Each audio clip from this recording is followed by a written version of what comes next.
नमस्कार दोस्तों, मैं आपका भाई हेमंत। आज हम बात करने वाले हैं कानपुर की हृदय विदारक घटना पे। और इस घटना में एक अपराधी, एक सातिर, एक उन्मादी और एक आतंकवादी, आप जो कह लो, उस व्यक्ति की सारी डिटेल आपको मेरे बगल के स्क्रीन पे आपको दिखती मिलेगी। उस व्यक्ति का डिटेल क्या था, उसके अपराध क्या थे, ये इन तमाम सारी बातों की जानकारी आपको मेरे बगल में मिलेगी। लेकिन जिस प्रकार से मैं कुछ दिनों से देख रहा हूं कि एक अलग तरह का प्रोपेगेंडा वार चल रहा है, अलग तरह की सोशल मीडिया पे इशू चल रहे हैं। कुछ लोग इसे जातिवाद से जोड़ के देख रहे हैं, तो कुछ लोग इसे राष्ट्रवाद से जोड़ के देख रहे हैं। जबकि हकीकत क्या है, यह हमारे और आपके हर व्यक्ति के सामने है। दोस्तों, विकास दुबे नाम का एक सातिर अपराधी, एक उन्मादी व्यक्ति सपा और बसपा के रहमो कर्मों पे अपने बाहुबल को बढ़ाता है और अपने पापों का एक महासाम्राज्य कायम करता है। लेकिन बस उस वक्त की वर्तमान बसपा सरकार, वर्तमान सपा सरकार उस पर कोई लगाम नहीं कसती। यह एक ऐसा व्यक्ति है कि जो भारत यानी हिंदुस्तान की हर राजनीतिक पार्टियों से एक बेहतर संबंध रखता था और यह संबंध ही उसकी एक ताकत थी। आज जो हमारे समाज के 8 पुलिसकर्मियों की मृत्यु हुई है, वह कहीं ना कहीं सपा और बसपा व अन्य राजनीतिक पार्टियों की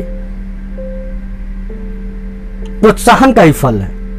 यदि आज इस सातिर अपराधी को यदि ये राजनीतिक पार्टियां यदि प्रोत्साहित नहीं करती, तो कहीं ना कहीं ऐसी हृदय विदारक घटना हमारे देश में, हमारे राज्य में और कानपुर में नहीं घटती। तो एक पहला कारण यह है कि एक राजनीति का एक संरक्षण एक ऐसे दुर्दांत अपराधी को, जो निडर था, जिसके अंदर आत्मविश्वास कूट कूट करके भरा था कि यदि हम कुछ भी कर सकते हैं तो हमारा कुछ भी नहीं हो सकता। तीसरी चीज, उसको सजा राजनाथ सिंह की सरकार में सुरेंद्र शुक्ला नाम के मंत्री की हत्या थाने में घुस करके इस दुर्दांत अपराधी ने किया। उसके बाद भी इस व्यक्ति पे कोई कार्रवाई नहीं होती है। यह व्यक्ति खुलेआम अपने अपराधों का साम्राज्य बनाता फिरता है। कोई कानून इसे रोकने वाला नहीं होता है। लेकिन इस बीच में मैंने इन तमाम सारी घटनाओं के तहकीकात पे पहुंचा और उसकी तहकीकात करने के बाद मैंने पाया कि इस घटना का जिम्मेदार यह विकास दुबे नहीं, इस देश के सिस्टम, इस देश की व्यवस्था, हम और आप और इस देश की राजनीतिक पार्टियां हैं। आज बेशक सपा, बसपा, भाजपा या कोई भी राजनीतिक पार्टियां अपने ट्विटर हैंडल पे इस घटना का पुरजोर विरोध कर रही हों, लेकिन इस चीज को आपको और हमें समझने की जरूरत है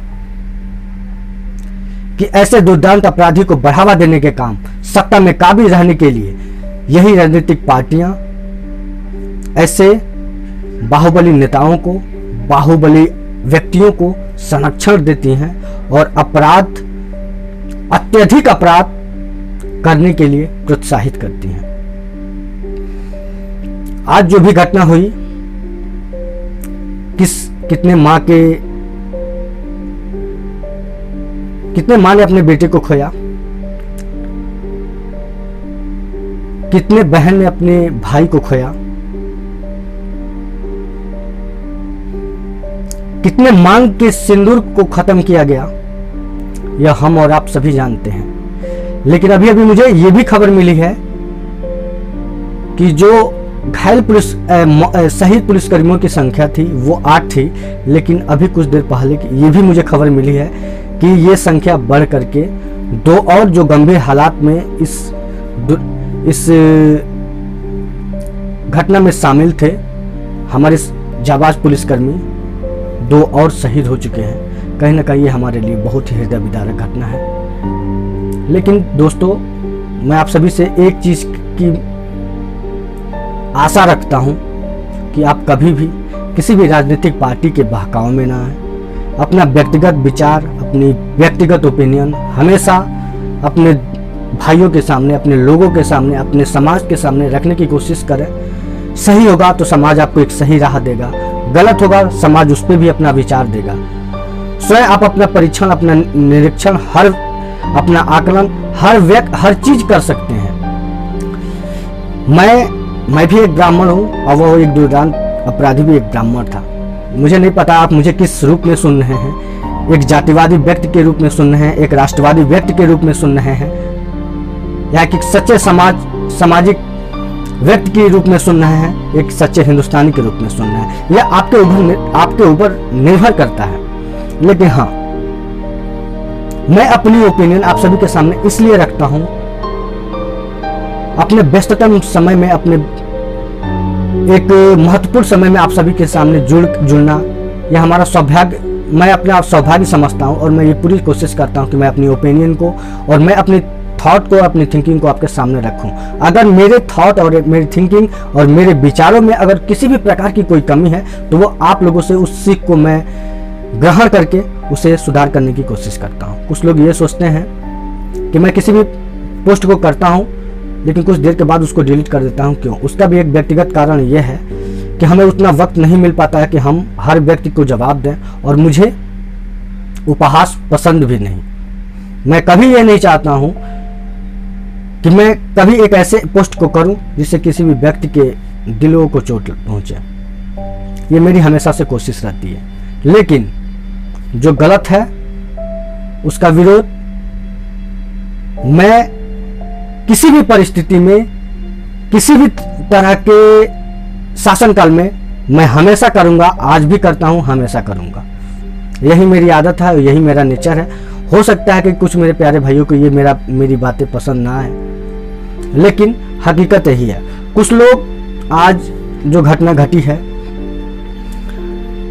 इसे एक अलग ही मोड़ देने पे तुले हुए हैं, लेकिन मैं इस घटना की हकीकत को आप सभी के सामने बताने की कोशिश कर रहा हूं। दोस्तों, विकास दुबे नाम का एक अपराधी, शातिर अपराधी है, और मैं इस देश की सरकार और इस देश की व्यवस्था और इस देश की कानून व्यवस्था से मैं मांग करता हूं कि उसके शरीर में इतनी पीतल की गोलियां भरी जाए, उसको इतनी गोलियां मारी जाए कि दोबारा कोई भी ऐसा अपराधी ऐसा दुस्साहस करने का काम न करे। लेकिन मेरा एक छोटा सा सवाल, हो सकता है लोग आप अपने अलग अलग तर्क दें, और मुझे चाहिए भी।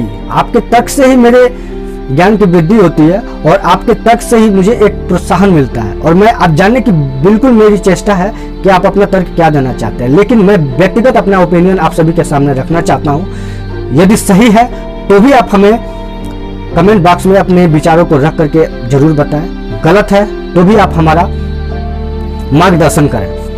दोस्तों, एक अपराधी यानी विकास दुबे अपराध करता है, हमारे समाज के 8 जाबाज पुलिस अफसरों को उसके गुर्गों के द्वारा मार दिया जाता है। प्रदेश में एक शोक और एक मातम छा जाता है, और हम सभी बस यही चेष्टा रखते हैं कि जल्द से जल्द वो दुर्दांत अपराधी पकड़ा जाए, और कब हमें उसकी मौत की खबर मिलेगी। लेकिन इस बीच में कुछ ऐसे अराजक तत्व, कुछ राजनीतिक पार्टी के समर्थक,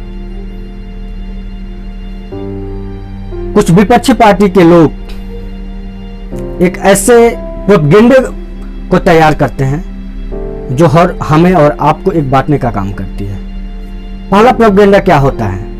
विकास दुबे नाम के 2 व्यक्ति को सोशल मीडिया के माध्यम से सामने लाया जाता है। एक विकास दुबे वह जो शातिर अपराधी है, और दूसरा विकास दुबे वह जो एक भारतीय जनता पार्टी का एक राष्ट्रवादी नेता है। बहुत ज़्यादा जिरा बहस चलती है सोशल मीडिया के माध्यम से। इस बीच में मैं भी आता हूं और मैं इस पूरी घटना का तहकीकात करने के बाद, एक शातिर अपराधी को जानने के बाद और एक राष्ट्रवादी विकास दुबे को जानने के बाद मैं इस घटना के अंजाम तक पहुंचता हूं कि जिस दूसरे विकास दुबे को एक प्रोपेगेंडा की तरह बदनाम करने की कोशिश की जा रही है, वह कहीं ना कहीं गलत है। मैं उस वक्त भी खड़ा होता हूं और आप सभी के सामने मैं अपने विचारों को रखता हूं और इस चीज का विरोध करता हूं कि जो शातिर अपराधी है, विकास दुबे है, उसको पकड़ा जाए और उसको फांसी की सजा दी जाए, उसके मांस के टुकड़े को सड़क पे काट करके फेंका जाए। इस देश के एक राष्ट्रवादी युवाओं को, राष्ट्रवादी व्यक्तियों को कभी कंचित मात्र भी फर्क पड़ने वाला नहीं है। लेकिन एक बेगुनाह व्यक्ति को एक्सपोज करने की कोशिश करना, राजनीतिक पार्टी के समर्थकों के द्वारा, उनके राष्ट्राध्यक्षों के द्वारा किसी दूसरे व्यक्ति को एक्सपोज करने की कोशिश उनके नाकामयाबी, उनके मानसिक दिवालेपन को दर्शाती है। दोस्तों, आप सभी ने देखा है कि इस घटना में कई मोड़ आए हैं। पहला मोड़ कि एक नाम के व्यक्ति को नाम एक व्यक्ति दो, एक शातिर अपराधी जो मूल रूप से इस घटना से जुड़ा हुआ है और एक दूसरा वो जो योगी आदित्यनाथ जी के साथ एक किसी सौहार्द भेंट में उनको गुलदस्ता या फूल भेंट कर रहा है, उसको एक दुर्दांत अपराधी के रूप में पेश करने का काम विपक्षी पार्टी के नेता, जो ही बिल्कुल मानसिक दिवालेपन के शिकार है, ऐसे पेश करने की कोशिश में करते हैं। लेकिन उसका भी मैं सैल्यूट करता हूं ऐसे सोशल मीडिया के उन फ्रेंडों को जो बहुत ही गंभीरता से किसी भी मुद्दे को समझने की कोशिश करते हैं और अंततः उसको एक्सपोज करने की कोशिश करते हैं, सत्यता क्या है हमारे और आपके बीच लाने की कोशिश करते हैं। मैं आप सभी को सैल्यूट करता हूं। जो भी ऐसे व्यक्ति हैं, जो भी ऐसे सोशल मीडिया के मेरे नौजवान साथी हैं, मैं आप सभी को एक सैल्यूट मेरा बनता है कि एक भ्रामक जानकारी समाज के लोगों तक नहीं पहुंचती और अंततः एक सत्य की जीत होती है। और इस प्रोपेगेंडा वार में भी यही हुआ। जिन दो व्यक्तियों को सामने लाया गया और दोनों को विकास दुबे के नाम रख करके एक्सपोज करने की कोशिश की गई, उसमें एक दूसरा व्यक्ति जो बिल्कुल ही बेगुनाह था, वह अपनी आकर के ट्विटर हैंडल के माध्यम से मुख्यमंत्री जी को हैशटैग करके अपनी सफाई देता है कि मेरे नाम का व्यक्ति शातिर अपराधी है, लेकिन मैं भी उसी नाम का हूं, लेकिन मैं एक राष्ट्रवादी हूं। मैं आप सब उस ट्वीट को आधार बना करके मैं आप सभी के सामने अपनी ओपिनियन रखा और इस चीज को मैंने क्लियर करने की कोशिश की कि विकास दुबे नाम के दो व्यक्ति हैं, एक शातिर अपराधी और एक ऐसा भी व्यक्ति है कि जो भाजपा का एक निष्ठावान और एक राष्ट्रवादी कार्यकर्ता भी है। इस बात को हम यही खत्म करते हैं। दूसरी चीज आती है, बात ये आती है विकास दुबे को सजा देने की। विकास दुबे को सजा बिल्कुल मिले, निश्चित रूप से मिले। हमें और आपको कंचित मात्र भी उसके प्रति स्नेह या किसी भी प्रकार का कोई भी भ्रम नहीं होना चाहिए, क्योंकि ये एक ऐसा दुर्दांत अपराधी है जो हमारे और आपके जैसे लोगों के लिए एक विष के समान है। लेकिन इस बीच में मैंने कुछ ऐसे प्रोपेगेंडा वार को भी देखा, कुछ लोगों के द्वारा इसे एक जातिवाद करार दिया गया। प्रशासन के द्वारा कार्यवाही की गई। प्रशासन ने विकास दुबे के टीले को ढहाने का काम किया, उसके घर को बुलडोजर के माध्यम से गिराने का काम किया। इस पे मैंने एक छोटा सा ओपिनियन रखा, एक छोटा सा प्रश्न, वह यह कि विकास दुबे की मां, जिनका नाम सरला देवी है, उन्होंने एक बहुत ही अच्छा स्टेटमेंट दिया था और मैं तो बहुत ही प्रसन्न हुआ था और बहुत ही खुश भी हुआ था कि मेरा बेटा आतंकवादी है और उसे मार देना चाहिए। जब मैंने इस स्टेटमेंट को सुना, मुझे अपने भारत की नारी शक्ति पे गर्व हुआ और मेरा जो हृदय है वह चौड़ा हुआ, इसलिए कि भारत की आज भी नारी शक्ति किसी भी बेगुनाह को छिपाने की कोशिश कभी नहीं कर सकती है।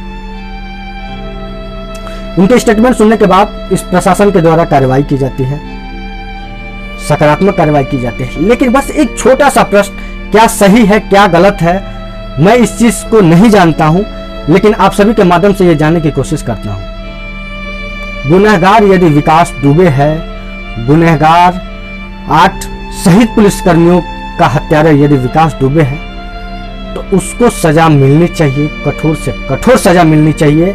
हम हमारे प्रदेश के करोड़ों लोग और विकास दुबे का परिवार यही चाहता है।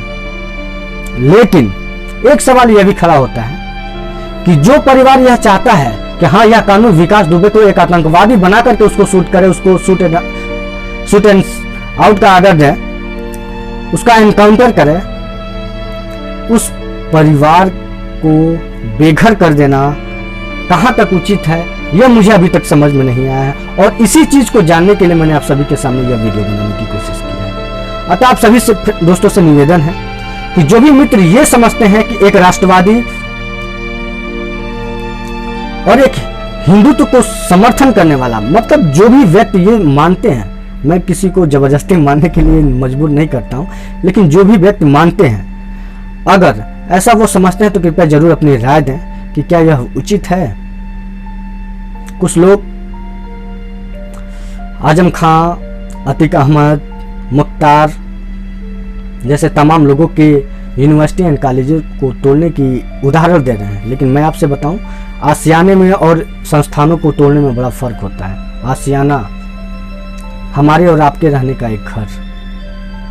मैं दुर्दांत अपराधी हूं अगर मैंने इस समाज के सम्मान को ठेस पहुंचाने का काम किया है, इस राष्ट्र के मान और सम्मान को चोट पहुंचाने का काम किया है, तो इसका सिर्फ और सिर्फ जिम्मेदार मैं हूं, दूसरा और कोई नहीं, मेरा परिवार नहीं हो सकता। और यह इस देश का कानून भी करता है और सनातन धर्म भी करता है। मैं आप सभी से पूछना चाहता हूं कि बस एक छोटा सा जवाब प्रश्न है कि हिंदुस्तान के किस आईपीसी की धारा में एक अपराधी व्यक्ति को छोड़ करके उसके व्यक्तिगत संपत्ति को नुकसान करने की सलाह दी गई है, या ऐसी वो कौन सी धारा है? आईपीसी की वो धारा है जिसमें गुनहगार को छोड़ करके उसके परिवार को, उसके परिवार के आश्रय को तोड़ने की अनुमति दी गई है। बस यही एक छोटा सा प्रश्न है। बाकी मैं इस शासन के द्वारा की गई कार्रवाई की प्रशंसा करता हूं और उम्मीद करता हूं कि शासन जल्द से जल्द इस दुर्दांत अपराधी को पकड़ने की कोशिश करेगा और उसे कठोर से कठोर सजा देगा, ताकि हमारे समाज में दूसरा कोई विकास दुबे नाम का जैसा दुर्दांत अपराधी पैदा ना हो। इन्हीं बातों के साथ मैं अपनी बातों को खत्म करता हूं और उम्मीद करता हूं कि आप सभी भी अपनी बातों का, अपने विचारों को हमारे कमेंट बॉक्स में रखेंगे। फिर मिलेंगे नेक्स्ट वीडियो में। जय हिंद, जय भारत।